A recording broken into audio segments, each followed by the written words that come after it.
Okay, so my name's Josh Penrod, and I'm from Salem, and this is my mom, Debbie.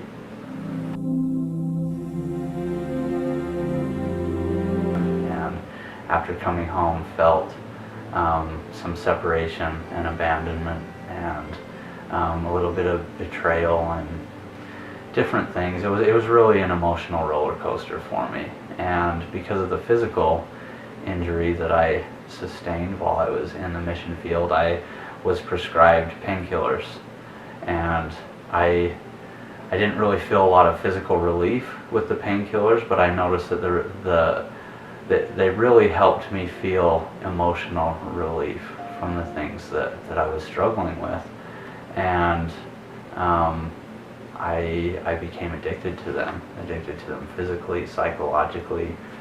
I was stuck on them.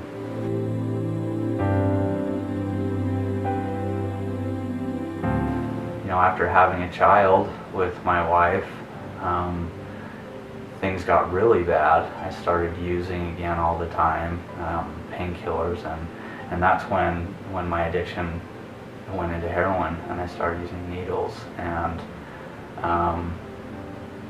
I lost my family. I find myself divorced, and I just downward spiral. I just nosedived, and really went to some dark places. Just using heroin is just the surface. I mean, there's a real darkness out there that I fell into, and so I started stealing. And anything that I could get that would turn $1 so that I could get this fix that had just grabbed me and wouldn't let me go. I took, and I stole credit cards and money, and I stole from my family. Anything that my parents had of value, I took it, and I wound up in prison. It was a very dark time, and it was very ugly, and it was,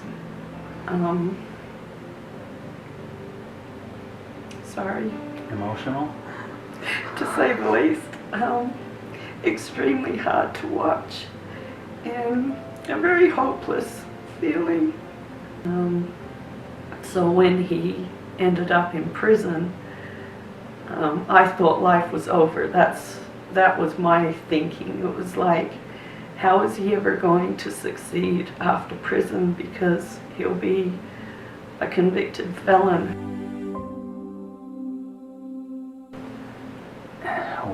The first night that I was in the Utah State Prison, the intake area for the prison is in the basement of the oldest part of the prison, and there's broken out windows, and it's pretty filthy. Even at its cleanest, it's pretty filthy. I was in there on the first night, and woke up in the middle of the night and had to use the bathroom, and it was so cold in there. It was the middle of January. It was so cold, and we had open windows, and there's snow kind of blowing in the window a little bit, and you know, they just give you a little blanket, and there's no pillow. It's a blanket, and then you wear a jumpsuit, and you know, to have to chip ice out of the toilet to use the bathroom, I think was the beginning of it. And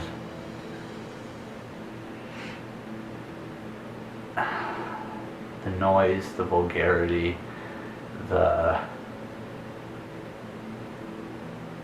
language, the darkness, just all of it just kind of hit me at once, and I just stepped outside of myself, and I said, Josh, what are you doing? How did you end up here?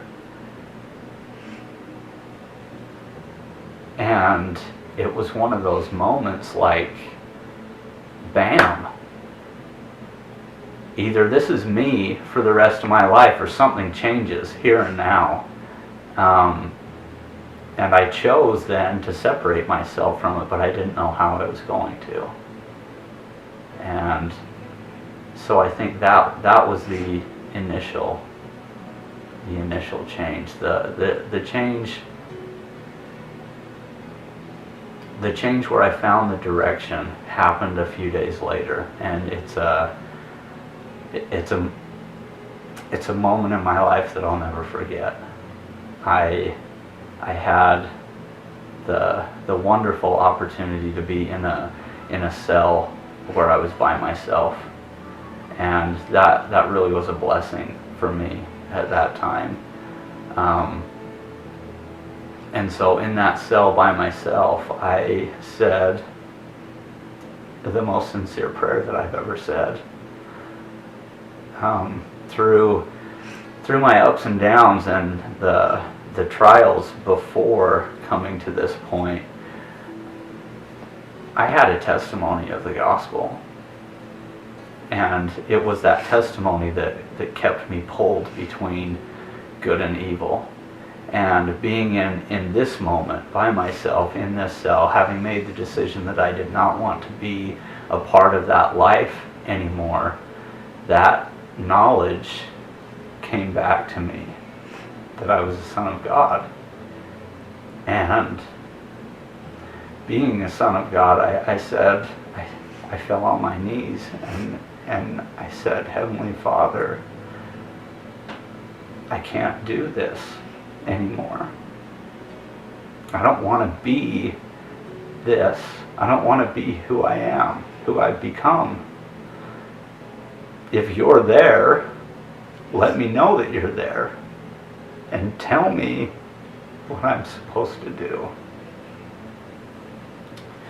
And instantly, in the moment that I said those words, I felt a warmth, an embrace, and I knew that my Heavenly Father was there and that He heard me. And in that embrace, I felt the words in my heart follow me. And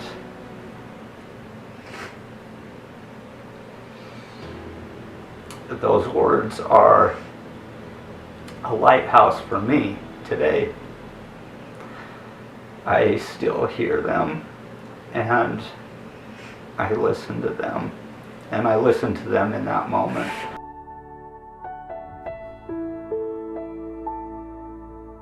I moved into my next section, and I walked into the cell, and sitting on a desk, right as I walked in, was a Book of Mormon. And I felt that warmth in my heart again. And I felt the words like this. This is how you follow me. And so I picked up that Book of Mormon, and I never put it down for 3.5 years. That book became precious to me. For my first birthday when he was in, he gave me his journal. He kept journals in there, and so he gave me his journal. And so I was able to follow his progress, and it was just a joy. It was just joyful to be able to watch and to sense and feel the change and see the person he was becoming. The follow me statement became more clear every day. Every day I was given another opportunity to follow. And I recognized that correction for me meant serving others. Like I said, every day there was new opportunities to follow, and the Lord presented me with opportunities to be a leader in different areas and to rise above the lifestyle that's lived in the prison. I taught character development classes, and it was interesting because I was in the process of developing my own character, and I recognized that my life from that point on was to recognize attributes, Christ-like attributes, and gain those attributes in myself. And so for the rest of my time in prison, that's what I did. I served through teaching. So I had made plans to do some things, and the Lord helped me map out the important things. I feel it's really important to say that I didn't take any steps without Him. And I looked for Him in people and places and everything that I did. Being in such a dark place for such a long time, I learned to see the light. And what a blessing. And it's a blessing that I've carried with me from the prison, and with so many distractions out here in the world, it's harder to see the light because there's so many, false lights all over the place. But if you're quiet, and if you're patient, and if you're persistent in doing the things that we've been asked to do, you can see the light. He's blessed me in such miraculous ways. I've been out for 2 years now, and He's blessed me with jobs. He's blessed me with the ability to take care of all the financial obligations that were weighing so heavily on me. He's given me my family back. The family that I lost a decade ago is intact. I've been able to go back to the temple with that family. Just that I know that as we put our faith and trust in our Heavenly Father, as we look to their light, the blessings come. If we always make the choice to seek after Christ, we'll always progress in the right direction on this journey.